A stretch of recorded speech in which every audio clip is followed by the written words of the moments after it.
Dana White has come out and said that the Muhammad Ali Act is holding back the sport of boxing. And believe me when I say, people, there is a whole lot going on here. In this video, I'm going to be diving into the attempts that are currently happening to repeal the Muhammad Ali Act. Why is this happening? And why does the Muhammad Ali Act exist in the first place? What does it actually do? There's a few key players in all of this, from Zuffa Boxing to the Ring magazine, and even a once respected, in my opinion, boxing analyst, Max Kellerman. What does this all mean for the sport? Has the Muhammad Ali Act been holding things back? Or has it been preventing a dangerous monopoly? Hello everyone, and welcome back to A Guy Called Henry. I hope you're extremely well, having a fantastic week, as we dive into what is going to be quite a fascinating topic, one that can be hard to get your head around at times, so I'm going to try and lay it out for you as clearly as I possibly can in this video. There's certainly a lot of debate to be had here, so I would encourage you to get your comments and thoughts in the comments section below as we work our way through this topic, as it's certainly not straightforward,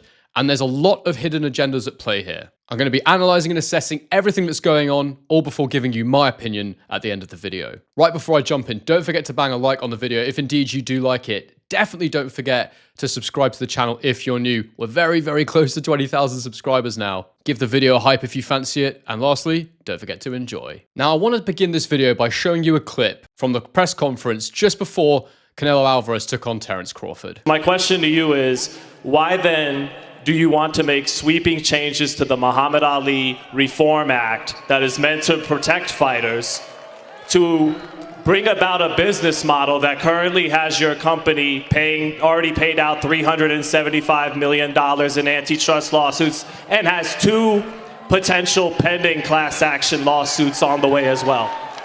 Well, this is obviously a long discussion. If you want to talk to me about that, set up an interview. This isn't about me and my business. It's about these 2 guys on Saturday night. My follow-up, Dana.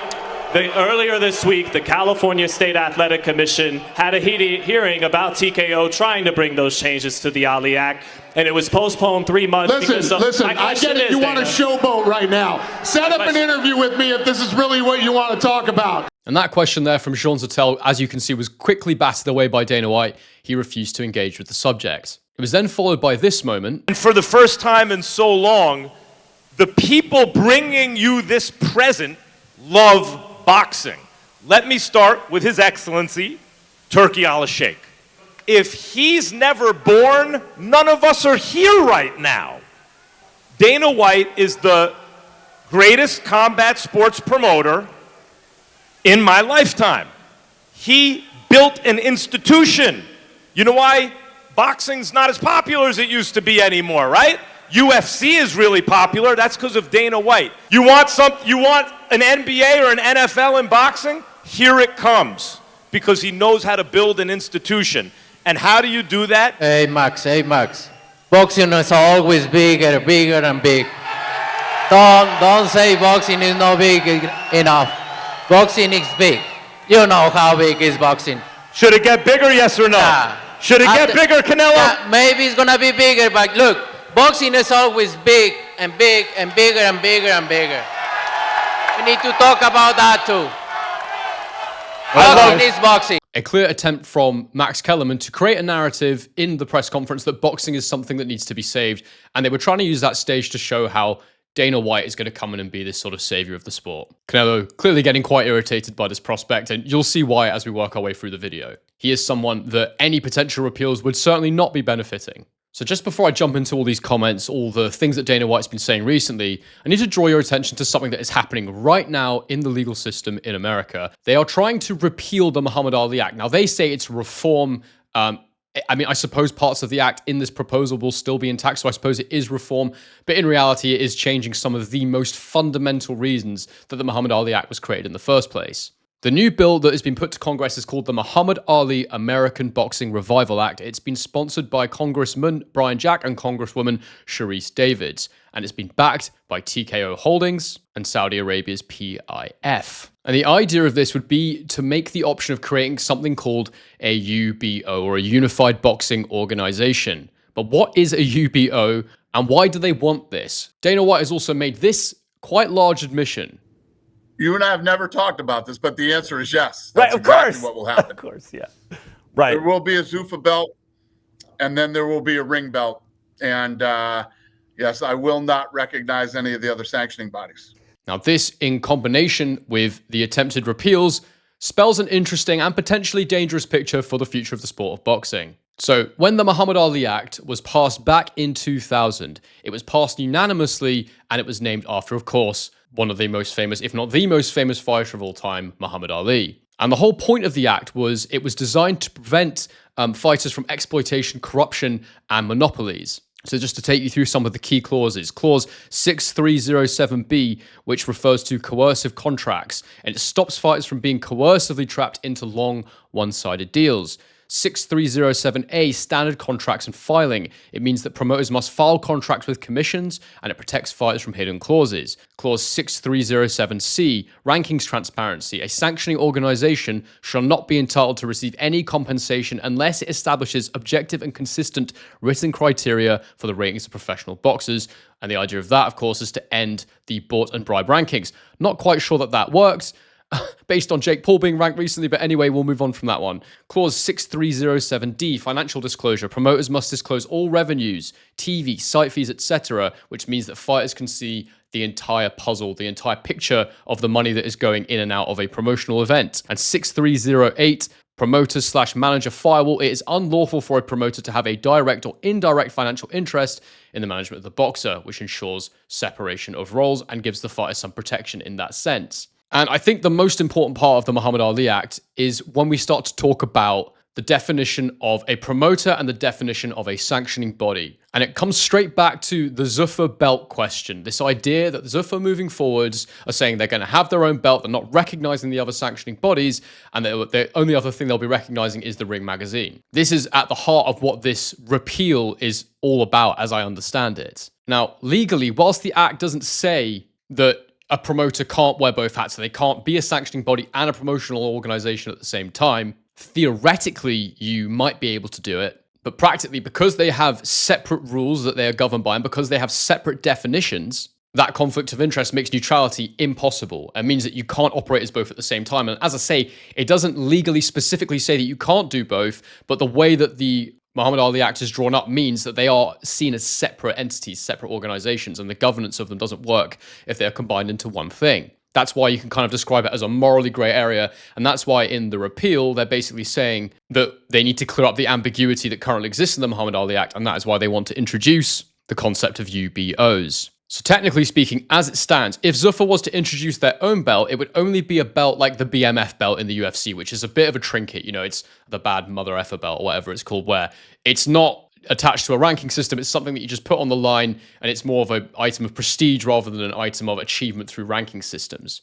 So right now, I think for it to not be legally challenged, that's the only way they could have their own belt as it stands. To make it a true sanctioned world title, they need to have a ranking system. They need to have mandatories. And we'll get into the relationship with the Ring magazine in a minute, because that is also a grey and confusing area at the moment in boxing. So right now, with the Muhammad Ali Act, we have a few issues in boxing. You know, it's the thing that allows boxers to have high purses, to go out and achieve, for there to be extremely healthy market competition, because there are so many governing bodies, so many promotional outfits. It's fragmented, it's messy, but ultimately the fighters earn record purses, far more than their UFC counterparts. But once you get rid of the Ali Act, that is when the UFC model becomes applicable. Everything's unified, there's easier matchmaking, you control all the commercials, even down to sponsorship deals. But there's the issue of wage suppression and locked contracts. It essentially removes the ability of the fighter to go out there and find competing parties to, drive up how much they can charge for their services as a fighter. If you don't believe me, there's recently been a UFC lawsuit where they have agreed to pay $375 million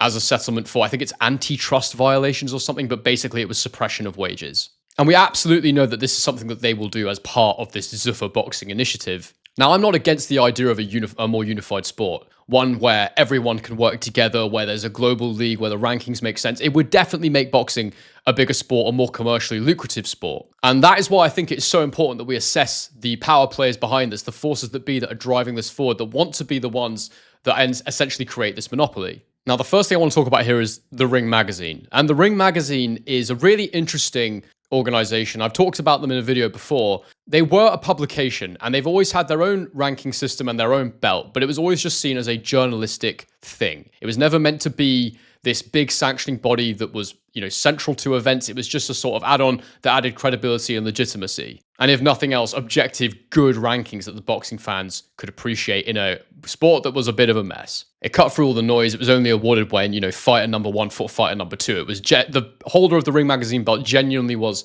the best fighter in the division. So not only is it a media company, but it has also got its own ranking system. It has its own belt. And now they're running their own events, and they're owned by the Saudis now. The PIF owns the Ring Magazine. And Zuffa has declared they will only recognize the Ring Magazine belt. They won't be recognizing the other sanctioning bodies that have their own belt and the Ring belt. We end up with a very interesting situation because the PIF has a stake in Zuffa, and the PIF owns the Ring Magazine. This puts us into a morally grey area. It's not like I'm saying there's a legal issue with this under the Muhammad Ali Act, but it is against the spirit of what the act was trying to prevent in the first place, which was someone who had a promotional outfit and a sanctioning body all wrapped up into one. Because the Saudi PIF has that vested interest in both of them, it means they are inextricably linked now. And under the definition in the Muhammad Ali Act, technically, you could say that the Ring now qualifies as a sanctioning body. It ranks fighters and it awards a title. The thing that up to this point I think prevents it from being fully seen that way is that it is neutral across boxing. It's awarded, outside of just one promotional outfit. That's still the case now. And the fact that historically they don't charge sanctioning fees.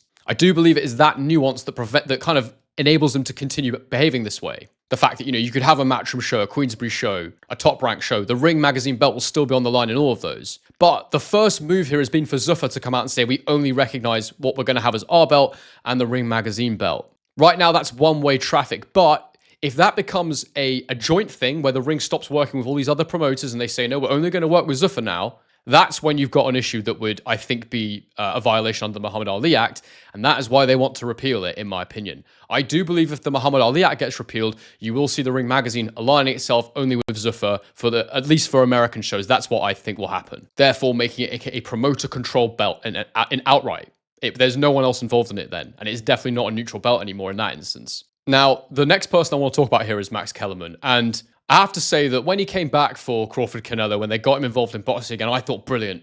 Max was such a great boxing voice on his days on HBO. He was always, sort of seen as a revered boxing analyst, someone who had a great eye for the sport, and someone, I don't know if we could ever say he was neutral because he was aligned with all these networks, but he seemed to bring a degree of objectivity to the sport, in my opinion. Although I wasn't as big of a fan back then as I am now, but there's a reason that he had a good reputation, and then there's a reason now that there is a narrative that is developing where people are saying they don't like the new Max. What is this new Max who's coming to boxing?